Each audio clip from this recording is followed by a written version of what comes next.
Hi, everybody. I'm Bernadette Giblin, NOFA accredited organic land care professional.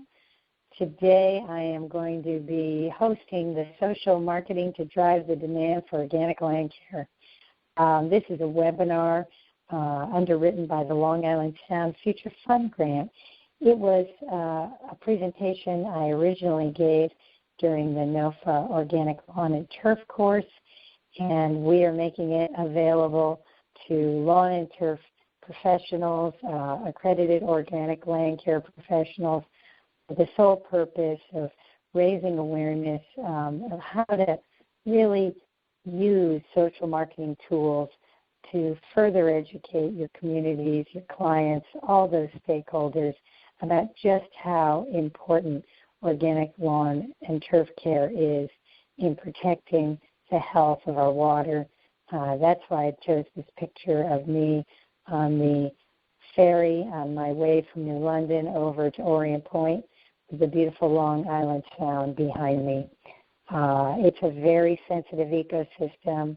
There's serious ecological degradation going on, hypoxia, and really causing the fish and plant life to be deprived of oxygen. And we, as lawn and turf professionals, really need to act in the most ecologically responsible way and really bring that message home using the tools of social marketing to get consumers everywhere to join and collaborate with us in that purpose of good environmental stewardship. So let's get started. What is social marketing? The definition of social marketing really is marketing designed and implemented to promote socially beneficial behavior change. And really the change that we'd like to make as, organic land care professionals is that we start getting people to think beyond the surface of their lawn and, pardon the pun, but dig a little deeper and think about soil health. On the right, we've seen a lawn in a chemically treated scenario that really doesn't have very healthy soil. And when it rains, that kind of a condition is going to lead to a lot of stormwater runoff. Materials put down, going right into storm drains, going right into our rivers or streams that lead right into the Long Island Sound in our region. On the left, we've got an organically treated lawn, really nice, dense turf canopy, great long root systems of the plants, and then really working in conjunction with a healthy soil food web, lots of microbiology, definitely a soil that can do the work of filtrating the water, holding nutrients on site. And as we think about climate change and our needs to sequester carbon, that organically treated lawn really will be able to take on that challenge as well. So again, really designing and implementing this social marketing program is about educating people about environmental stewardship, and the purpose of what we do goes a little deeper. So the 5 Ps of a social marketing plan are a lot like a traditional marketing plan. I was about to say conventional. Product, price, place, promotion. But at that bedrock of it all really is purpose. It's really the purpose that gets embedded into a social marketing plan.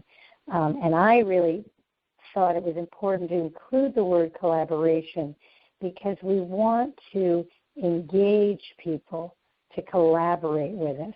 And when we talk to them about product, you're going to learn it's not what you sell, it's why you sell it, and how the NOFA standards provide us guidance, and then we provide guidance to clients. The price, there's always an incredibly high ecological price when we go with conventional products that harm the ecosystem.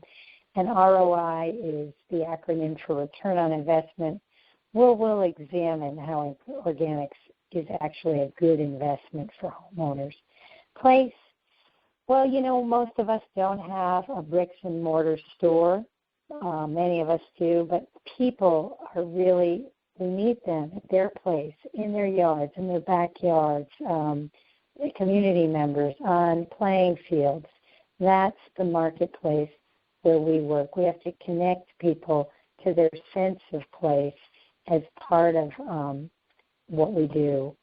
And promotion, carefully choosing social media platforms and devices so that we can start promoting ourselves alongside the growing food movement, folks who have done a really great job of communicating the importance of organic agriculture, and again, embedding our purpose and that spirit of collaboration in all our marketing, and educating people about NOFA, about that underlying theme of protection and restoration is going to make our job of helping people choose organic land care easier. Current industry perceptions about customer attitudes when it comes to an organic program usually fall into these categories.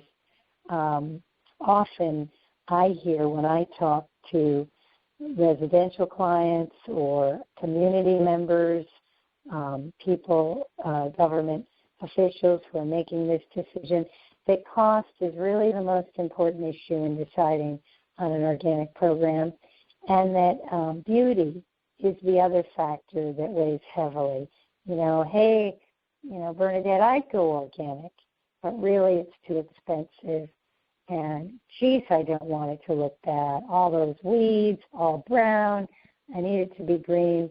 An industry perception that maybe customers are considering water health as a consideration, or even community members know that water health should be taken into consideration, is something that I think our industry thinks people have connected these dots, and still a lot of education needs to be done in this area of the decision-making process. So part of the work I did as a consultant on this project with NOFA Organic Land Care was to develop a survey that identified the barriers and the catalysts for change regarding this widespread adoption and implementation of organic lawn care throughout our region.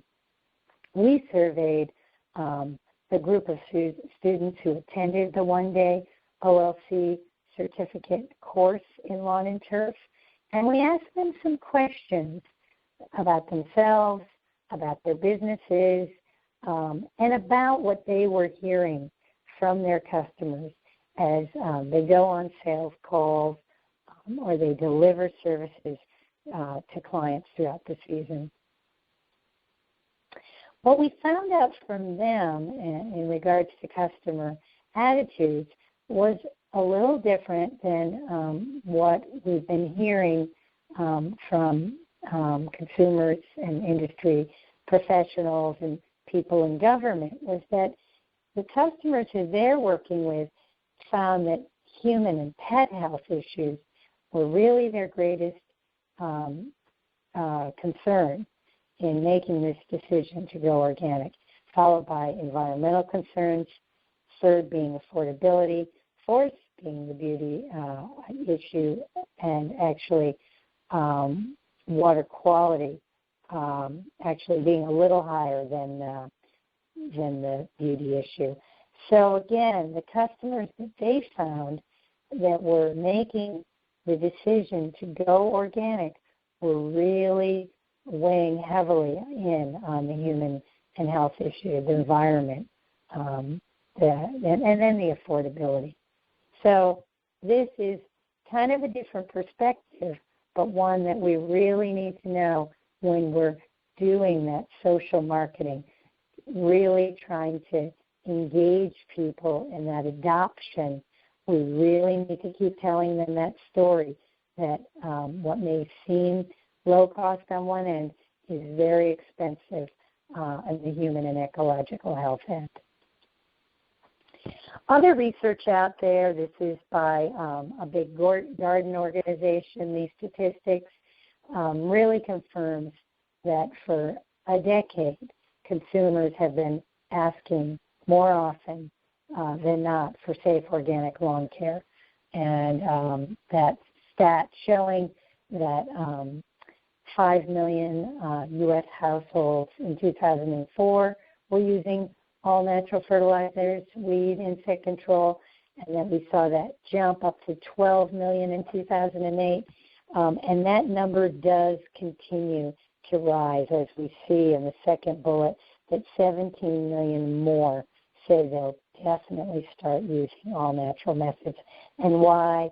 Well, this sweet little blue-eyed baby is really why. A lot of hard work has been done by many great non-government organizations to really bring the message home that conventional lawn chemicals and pesticides and herbicides are a really unnecessary risk for our next generation and for our pets and pollinators.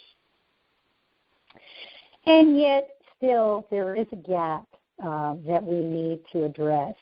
When we look at this graph, that again, we ascertained this information from our group of 116. We saw that in 2013, they let us know that 60% of the time they saw a new client deciding to go synthetic still, while 40% of the time they saw people really interested in going organic. This is a great improvement, but obviously we still have a lot of educating to do to really let consumers know the costs that they will be facing in terms of environmental health, water quality, and human health and pet health issues. So our job isn't over, and we do need to keep collaborating.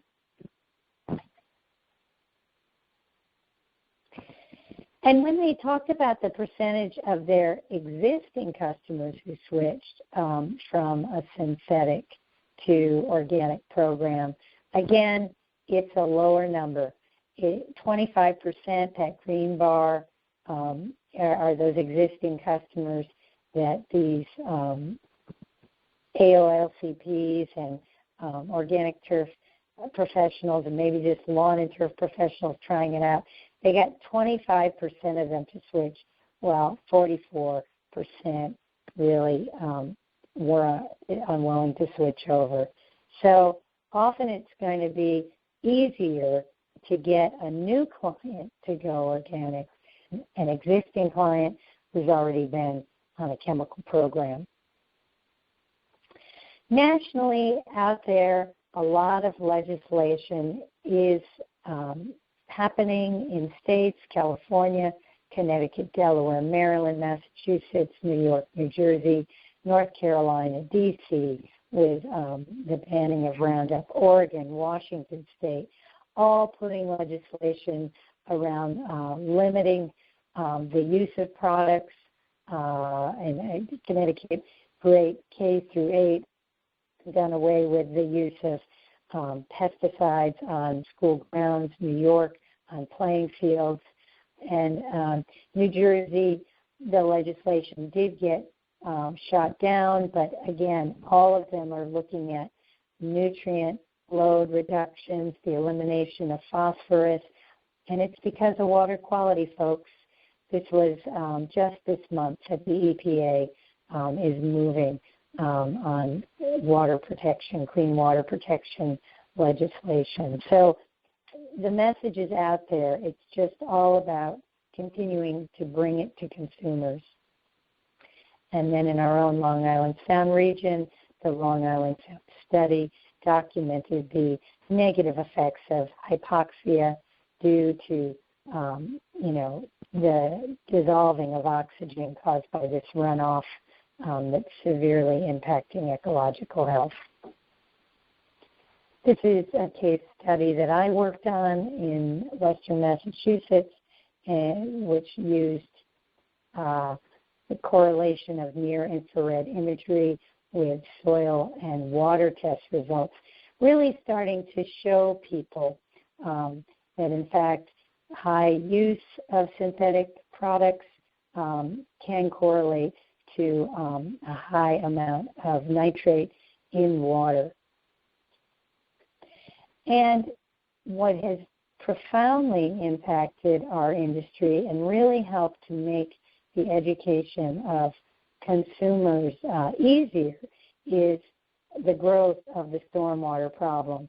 On the left, we're trying to educate people about how excessive use of nitrogen and phosphorus leads to algae blooms that dissolve the oxygen, really harmfully impact aquatic life and stressing aquatic organisms.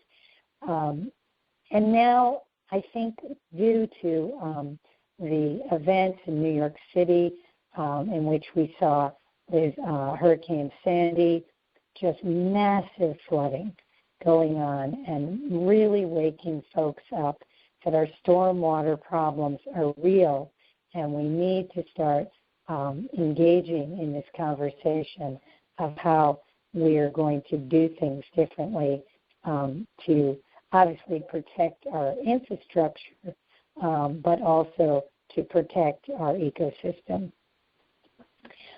There's a much greater demand now for organic solutions.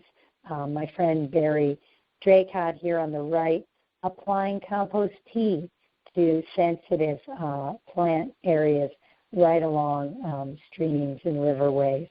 And now there's a new move afoot called green infrastructure, in which homeowners are starting to be offered incentive programs to learn how they can minimize stormwater runoff and pollution, and how they can do these green home projects like rain gardens, container gardens, downspout planters, porous paving, to really help manage water right where it lands.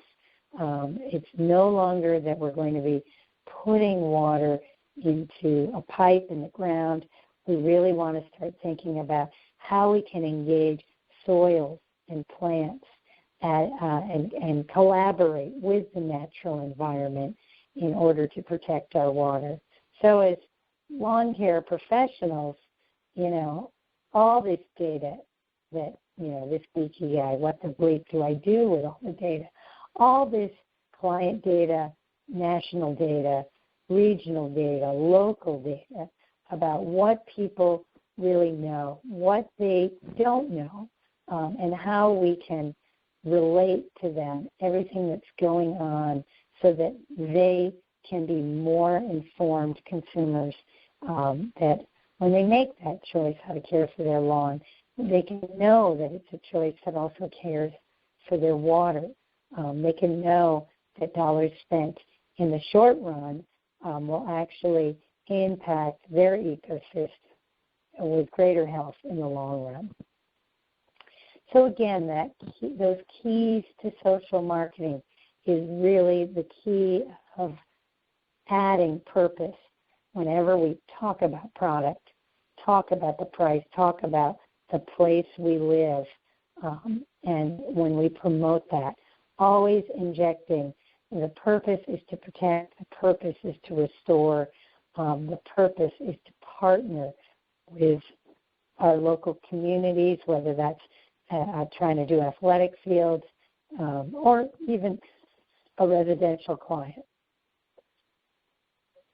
So when we talk about product, the NOFA Organic Land Care Standards provides us a lot of guidance on building healthy soils, increasing that biodiversity.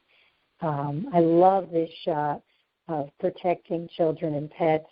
My friend Joy Onash over at TURI, her little girl, at our Lawn-a-thon event. Felt so great to be able to have a little baby behind a spreader right next to some fertilizer. And again, that's OMRI water-insoluble nitrogen that was in that bag that day. And we want to be putting down water-insoluble nitrogen products, obviously eliminating phosphorus completely to protect habitats, to reduce polluted runoff, and to reduce, like we see here in this graph of the Long Island Sound region, reduce the hypoxia and the environmental degradation. In terms of the price, we want to educate people about the human health issues. We want to let them know that, they might see a product out there like Roundup, and that they should know about the environmental toxicology studies that are out there. This one in particular, done out of Germany, University of Leipzig, where scientists did detections of glyphosate residue in animal and humans, and showed that when humans were eating more conventionally grown food, they had higher levels. Animals grazing near where those products had been sprayed, higher levels. And so there is a bigger price. Do we even know the full cost? So when someone's deciding about an organic application or a lower price conventional application, they can factor in their health and maybe then weigh and maybe spending a little more money on a new product, a new innovative strategy that is going to possibly save them unknown health effects in the future. So here's some return on investment of organics that I did while working with municipalities on the TURI 5-park in Western Massachusetts conversion projects. We really showed that benefits can start in 2 years, and that over a course of a series of years, in this case 6, it would result in a 55% cost savings. So as the sustainability of the site increases, and remember, sustainability actually means something. When we create sustainable soils, we create soils that can sustain themselves. So we break out of that cycle of a lawn or athletic turf hooked on drugs, and we break into restoring the health of a vibrant, healthy soil profile that has the ability to sustain itself better. And is it good for a homeowner? Well, in the case of this homeowner, my friend and colleague, Bill Ravanisi, he witnessed a 45% savings over a period of 6 years. The benefits started for him in 3 years. Not to mention, I will tell you, Bill, who works for Healthcare Without Harm and has been an advocate for organic lawn and turf in his community, now really is pleased because he's got one of the most beautiful lawns on the street. And after a series of years, he's investing less. So again, another wonderful teaching tool to not be afraid to talk about price, and that just like a fuel-efficient car or more energy-efficient light bulb, initially we ask the consumer to put a little skin in the game, but over time it will save them money.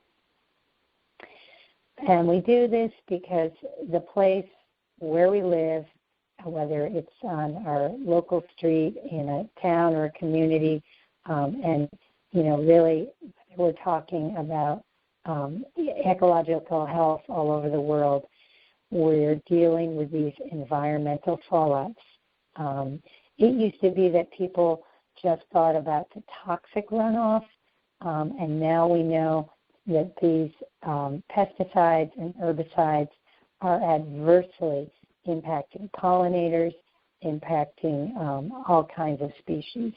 So talking to people, letting them know that their own groundwater contamination might impact their own drinking water, letting them know that, we really should be grateful to the butterflies and bees and pollinators for every fourth bite of food on our plate, our dinner table, and that, obviously if birds can't survive in the Long Island Sound, how are our whole ecosystem going to be impacted by that?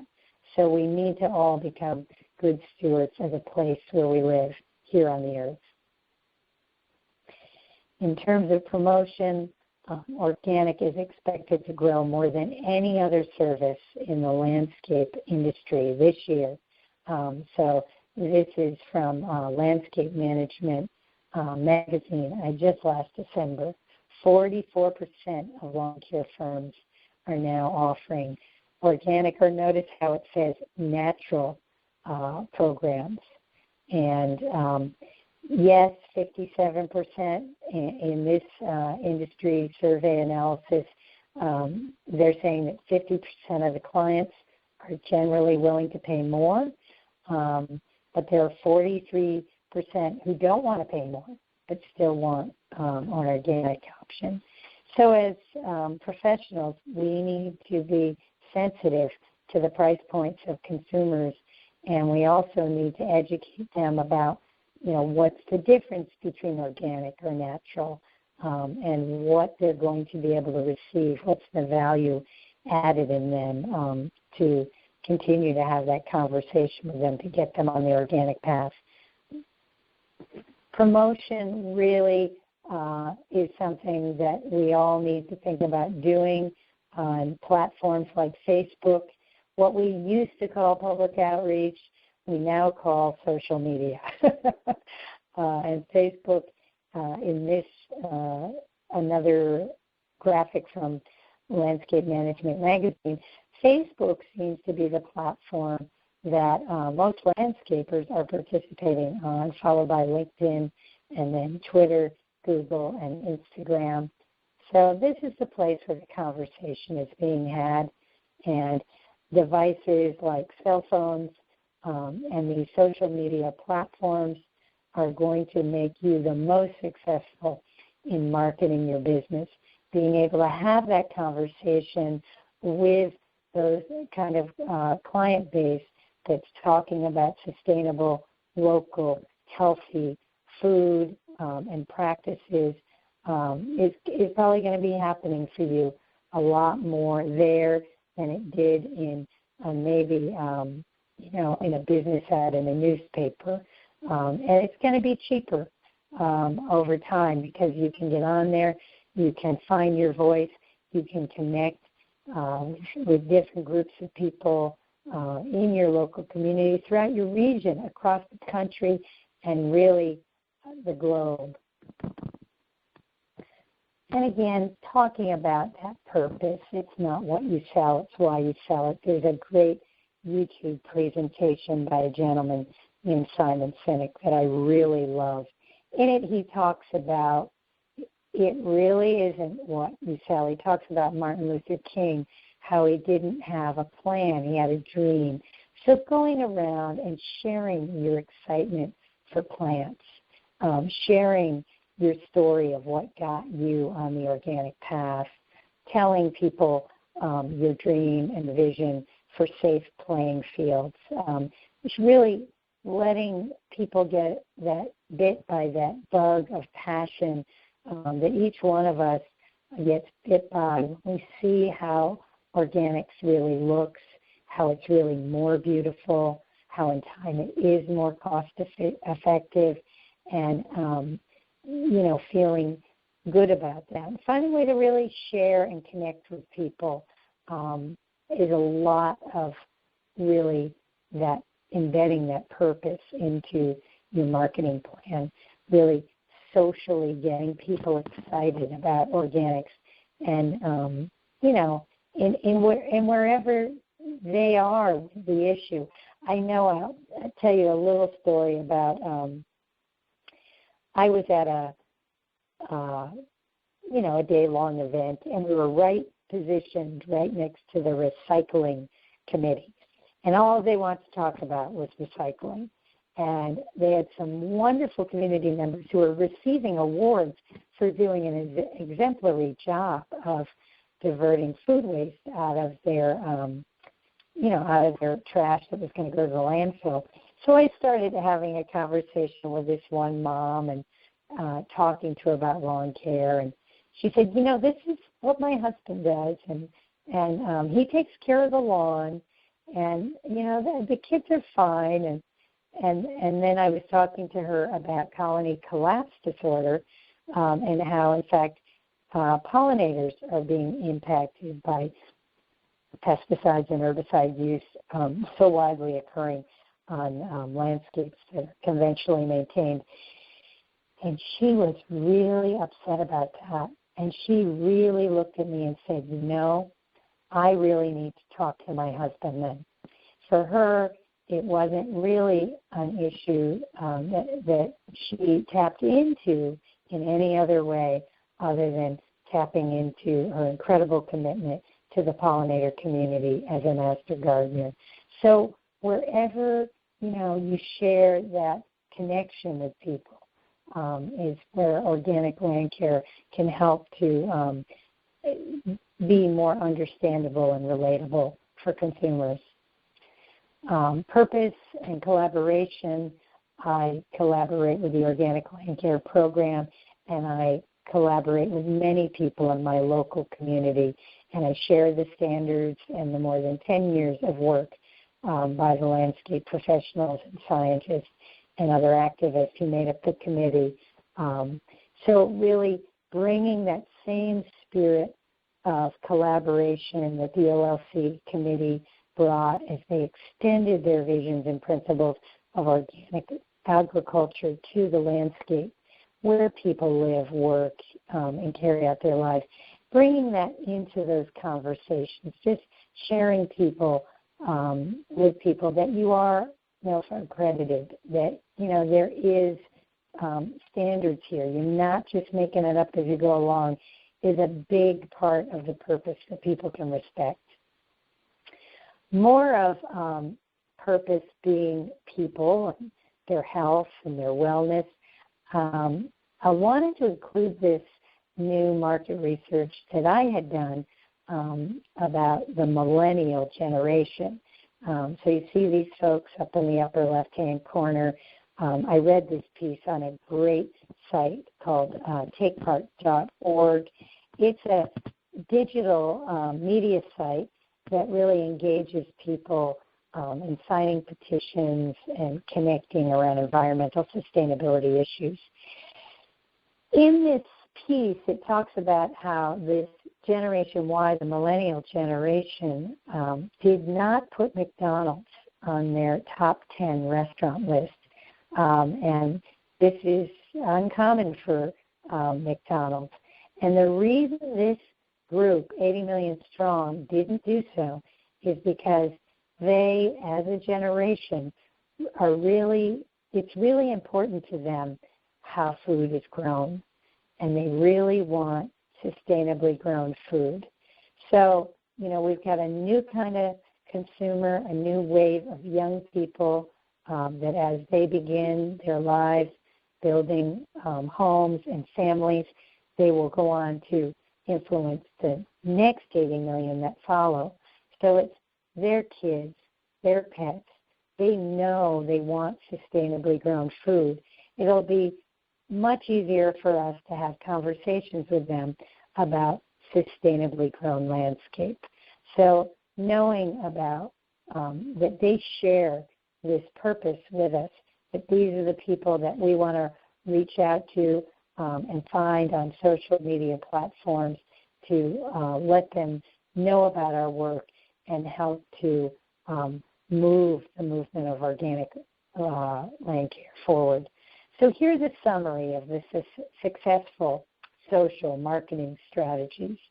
Really, again, when we talk about safe products, we want to let people know that we follow the NOFA standards as a guide to industry best practices.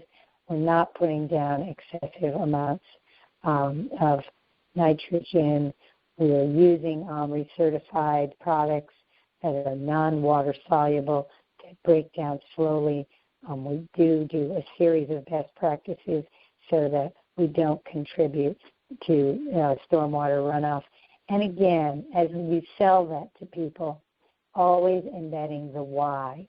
The why, because there's a much bigger price we all pay, which is ecological health of people, planet, our pets, and not being afraid to say, right, you're making ROI is a return on investment.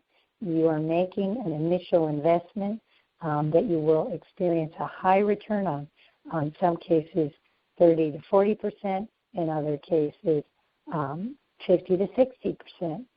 And we all want to remember that we live in a place. Our local community is a place filled with people, and we all live on planet Earth.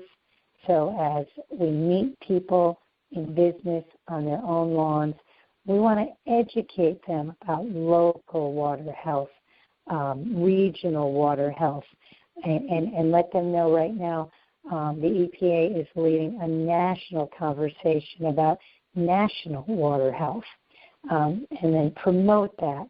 The new kind of outreach isn't necessarily going out to events, not that we shouldn't be going out to community-wide events, but we also want to be having that daily conversation on social media platforms with people who get what it is that we're trying to do. They get organic agriculture, they get that things should be grown sustainably, and they'll have a much easier time understanding the principles of organic land care to care for their own backyards. And again, purpose, we want to always collaborate. Sometimes this issue can be so polarizing.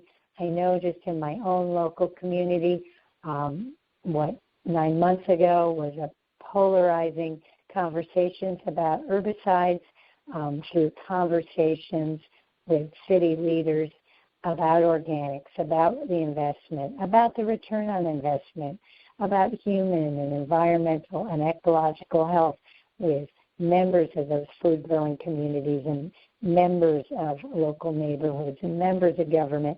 We're now all collaborating, and I brought my voice into it, the voice of the Norfolk Organic Land Care mission to protect, to restore.